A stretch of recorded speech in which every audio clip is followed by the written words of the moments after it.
So hello, and welcome back. Another great and exciting, I would say, like information video I have for you, or if you listen to my podcast, also something very interesting about working in the United States. What should you expect? What can you expect?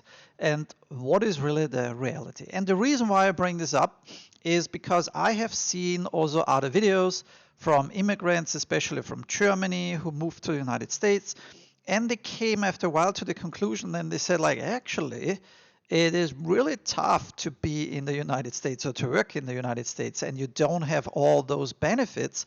You might know, like what I knew, of course, like when I lived back in Austria or also in Germany, it's a different system. So let's get started and let's dive into it, and let's talk about what you can expect and how things are really rolling here in the United States once you are employed at a company. So first of all, it totally depends on um, the offer from your employer, right? So the company you're working for. Smaller companies have most of the time the tendency to not have such great benefits. So to speak, you might have no benefits at all. That means you might not even get insurance, healthcare premiums offered. You might not even get like any paid sick days or vacation days. It really depends on that company deal you are making. But in general, let's say if you have the chance to get a job at a bigger corporation, and that corporation basically has, let's say, 1,000 employees or whatever, right? Then usually you get some good benefits out of it. And let's talk about those benefits. What does it mean? First of all, vacation always comes up, and people like me in Austria, I'm used to have like paid sick days. You know, if maybe per year you are 2 weeks sick because you get the flu or something like this, and it wipes you out, or anything else happens, and you are covered, so to speak, and the company is paying for you, even if you cannot work. Now, the United States works here a little bit different because in general, and please don't attack me, don't shoot me, if I bring this up. It's definitely not for every situation. It's just in general. Okay, so very, very broad. You can think that you will get paid most likely 10 sick days per year, or that's not even just called sick days. Um, it's also like paid days off. Okay, so whatever that is. So you decide you would like to go on vacation, or you don't go on vacation and you want to keep it because you might get sick. In general, but it's a very broad general term, right? You should be able to get like 10 days off, which the company is compensating your time. Okay, so which you should get paid. But also keep in mind, this only applies if you're truly employed and if you're not in any other circumstances, like, for instance, a contractor. Because if you would be a contractor, that might be completely different. You're not even employed. And most of the time, if you're just a contractor, you need to make sure that, you don't work, you don't get paid, and that you have the funds you need to do whatever you would like to do. So if you know that, then, and there is nothing more, and you compare this, for example, with, of course, the system, what I was used to or born, like Austria, maybe also in Germany, maybe there, in other states are really good, you know, I would say like healthcare systems and systems where the employee is really very much protected. This is definitely different here in the United States. And now a lot of people got shocked and they say, like, this is crazy, this is nuts, because, like, if I calculate this and I'm at least a month sick or whatever and I don't even get paid, then my salary goes down, etc. Well, might be the truth, yes. On the flip side, I can tell you one thing for sure. This is definitely what you should be ready for is if you're thinking to move to the United States. The United States is definitely a country that offers you a lot, a lot. You have a lot of job opportunities. You can really follow your career path. You can really make a lot of money, etc. But you have to understand it's a high productive country. That means you will be compensated very well if you're ambitious, if you work hard, and if you're basically constantly like involved in work. So let me maybe try to also bring up a better case too. I had once a friend, still a friend of mine, and we had always funny discussions.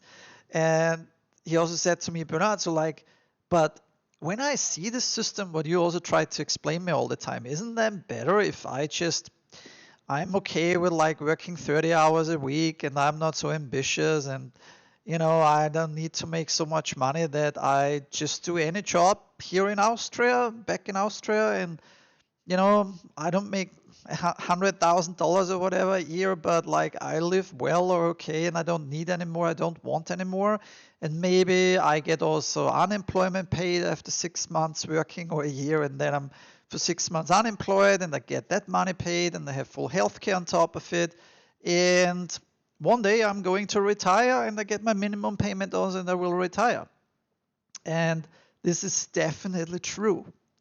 So what I can tell you is if you're not ambitious, if you are not willing to crush it here in the United States, then I would think definitely twice, 3 times, 4 times, 5 times about it if this is the right country for you. Because keep in mind, the corporate America, it's capitalism, and it's hardcore capitalism. That means it's not for everybody the best. And I can also say this loud enough, hopeful, and very clearly, that if you compare the system to a very social system in Austria, it's definitely different. It is 100% different. But that depends now on what you prefer, like in the environment, on the system. Can I say for myself that pure capitalism is the best? So this is something I was confronted many times, and people said, Bernard, when I listen to you and whatever you said in the past, it's crystal clear you are 100% capitalist. You're like, just go for it, right? And this is actually not true. So who really knows me, what really gets under my skin is actually the fact that pure capitalism at its absolute peak, I don't really 100% believe in it. I believe in all the freedom you can get and so on, but I truly believe that, for example, what I know, how I was born like in Austria, right? That, for example, this system is a very, very great system. And it works for the vast majority the best because it's not such a big contrast in like you have either super rich people or like super poor people. And if you compare this big contrast here in the United States, it's absolutely clear. You will see people in the big cities literally living in tents, being homeless. And yes, it's happening all the time that people, it can go like this. Boom, like they lose their job because they get sick or whatever. They don't have the funds. They don't have any family anymore. They get divorced. And they're going down this spiral, and it can hit you really hard here in the United States. And there is no other help.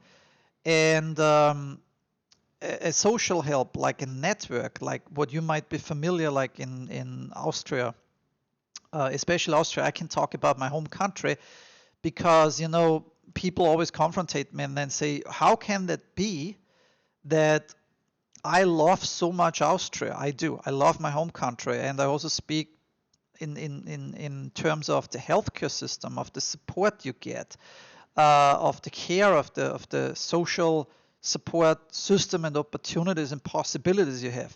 That's a golden island. I mean, I haven't seen anything better. Maybe there might be. I haven't been living there, like Finland, Sweden, like the northern countries in the European Union might be even better. I can say I lived also in Germany. That was definitely not better than Austria from those points only, right? That this question always came up. But Bernard, when you speak so highly from your home country and from the system, why the heck did you then actually leave Austria if you love it so much? And this is also a big misconception, again, because what people do have to understand is that I loved this fact. And like I said, you have pros and cons. But what I didn't like, for example, and where I was very limited, was the job I do and the career path I chose, what I love to do.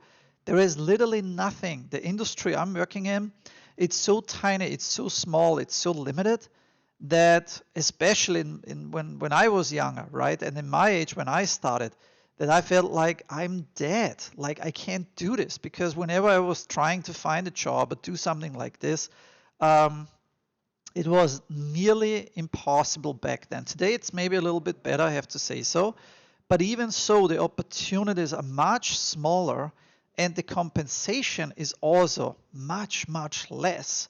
That means for me, it was crystal clear that I'm moving to the United States because my passion, my job, the opportunities I get here is so much bigger. The compensation is so much bigger, whatever, that, I felt like it was a no-brainer. If I love what I'm doing, then this is actually the best move for me personally. But that doesn't mean that this is the right move for you, right? So that's why I think it's very, very important, and I feel really happy about having this discussion right now, and also hopefully when you're listening to my podcast or if you're on my YouTube channel, that feel free to post below my video, of course, like questions you have, etc., or your opinion on that. But I think it would be completely foolish if I would sit here and just tell you, look, everything is better in the United States. Everything, just everything, no matter what we're talking about. Because, it really depends on those circumstances and on so many different points. And it's nearly impossible to say that, because I have never seen anywhere in the world, and when I spoke with people, travelers, but also a lot of immigrants, it doesn't matter if it's from China, if it's from Japan, if it's from Europe, if it's from Australia, from New Zealand, from Pakistan. I met so many people, and we constantly have been talking about those topics. And, you will clearly see that you always find somewhere something that is better in a country, or you feel it's better, and then you feel like, oh, this is not as good. So it's really at the end up to you what you would like to achieve, and also thinking about it, why you want to move to the US. Okay, so this is also very important.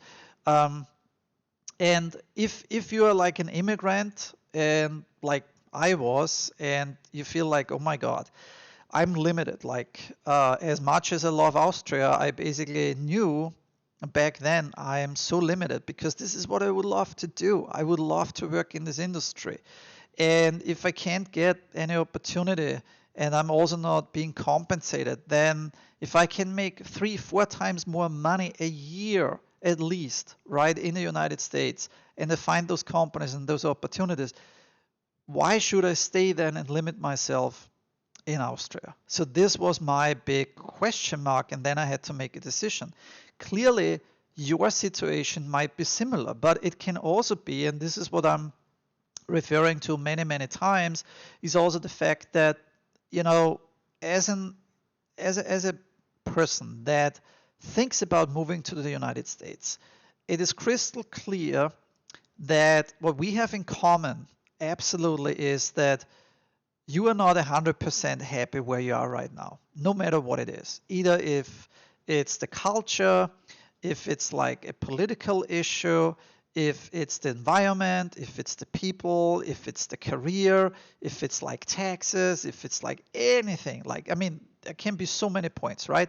But what we have in common is, at the end, you are hitting the wall and you have a problem, and you feel like you can fix this problem by changing your life, of course, and moving to the United States. And one thing I really appreciate so much about being in the United States is definitely it is the country of immigrants.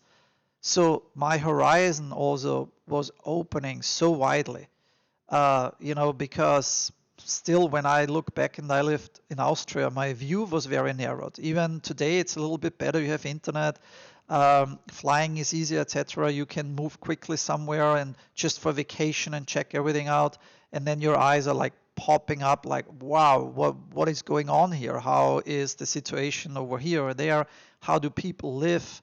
And and what I really like about the United States is that we are such a, here in the US, it's like a magnet for immigrants. And what I really like is the fact, and I really appreciate that no matter from where you are coming from, what color you have, what language you speak. I mean, I can only speak, of course, for myself and not from millions of people.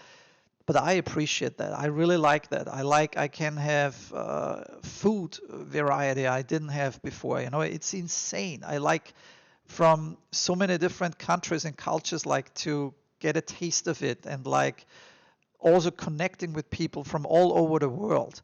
Maybe it's just me. I have to say so. But on top of it, I have to say, as older I get, as more I appreciate it, because I always call us all, we are world citizens, and I always found it kind of stupid why we always built like borders and like a country is isolating themselves, and just because you have been born in that specific region, then this is it, and you don't have any other opportunities. So again, I feel like that before you move to the United States, you should really think about it. Of course, why you move, what you would like to change in your life to make your life better. But also what I wanted to underline here especially is like thinking about when you want to move to the United States, what it actually means to work as an employee in the US, in a very strong capitalistic country, right? And like I said before, you have pros and you have cons. And one of the pros is you might bank a little bit more. So to speak, you make more money. You have, not necessarily, but you have the option or the opportunities to make more money, right? There are lots of cases in people I met, where at the beginning people have not been so much excited, and then the situation got better and better and better. But I also met people, they have been super excited at the beginning. They always wanted to move to the US. And then after 6 months or a year, they basically said, oh my God, what was that? That was the biggest mistake of my life. But even so, I tell people, look, it is not a failure. It is not a mistake if you want to move to the United States and after 6 months or a year you figure out it's not what you expected, or it's not what you wanted, or like it's not turning out like as you thought it would be. And this is life. But I would never see this as a loss, because you can only gain more knowledge and more experience. And then what is also so important is, of course, the fact that once you got a taste of it, and once you tasted it and you saw it, and let's say, even if you would feel it wasn't worth it, or like even if you feel like, oh my God, it's not how you thought it will be, I would say, look, this is priceless, that experience you gained, because then imagine like I met so many people, and then they said, yeah, maybe when I'm older, when I'm trying to retire, then I buy a house in the United States, or retire in sunny California, or like in the Sunshine State in Florida, and wherever, right? But most of the time, that doesn't pay off at all, because either people are getting sick, or then they don't have the funds, or they don't want to do it anymore. And what they usually say then at the end, they say, oh, if I would have been just doing that when I was in my 30s or in my 20s or in my 40s, right? If I would have been just exploring it. See, and this is what I mean. Life is so unique, and even if you would say after a year you don't like it or whatever, it would definitely be not a loss, because you gained something in your life. You saw something, you gained this, and then once you know that, then you will not regret it even when you're like 75 or 80 years old, because then you can still say, yes, but I was there, I experienced it, and it was actually different than I thought, so I don't regret it, right? But if you never tried it, if you never moved to the US, and if you never tried to work there as well and see what it actually means and how it feels for you, then you might regret it, because then the day will come and you might say, ah, why did I not just do it? Because that was I always call it Paradise Falls from the movie Up. If you haven't seen it, it's a cartoon movie. It's called Up. You can Google it, find some clips also on YouTube. A wonderful movie. I love the story of the movie. And I don't want to get into this story now. That would be a little bit too long.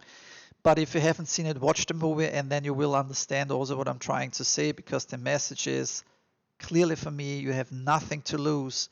You have only to gain. Only to gain. That is priceless. So, and that's all what I can literally really recommend you. So think about it. What does it really mean working in the United States? Okay, from benefits, it's capitalistic. You might not get so many benefits, but the salary might be higher from what you're used to. You can make more money. You might have definitely a lot of opportunities. I would say so most of the time immigrants here, I would say it's the United States is so big. It has so many things to offer. It is crazy. And I really, really appreciate that. So I hope that, this message and this video, or if you're listening to my podcast, also was a little bit helpful for you again to spark a little bit more like your thoughts, what to expect when you work in the United States and how different it might be, what you're used to from your home country. And, if you would like to hear a little bit more, of course, then first of all, feel free to subscribe here on my YouTube channel. Just click the bell button. And as soon if I'm going to publish another video, you get notified. And if you rather listen to some podcasts, definitely check out my website, gousa.life, gousa.life. And there you find also like my podcasts you can subscribe to. I am going to distribute it on all different kinds of channels. So no matter if you're on the iPhone or on your Android system, you will also be able to listen to that stuff. And what else to say? Like, if you would like to know how to move to the United States in a very short, quick period of time, then register also at my homepage, at my website, gousa.life, and get immediately a super nice 1-hour webinar in which I'm also, explaining the steps I took to move with my entire family in a very short period of time to the United States without having any crazy education. I was just a graphic designer, and how I did it, and how you can actually do the same what I did. So that being said, I wish you all the best. I hope to see you soon in my other videos or in my podcasts. And I wish you, of course, already all the best if you're planning to move to the United States. And most of all, stay happy and healthy. Thank you for watching and listening, and talk to you later, and see you later. Bye bye.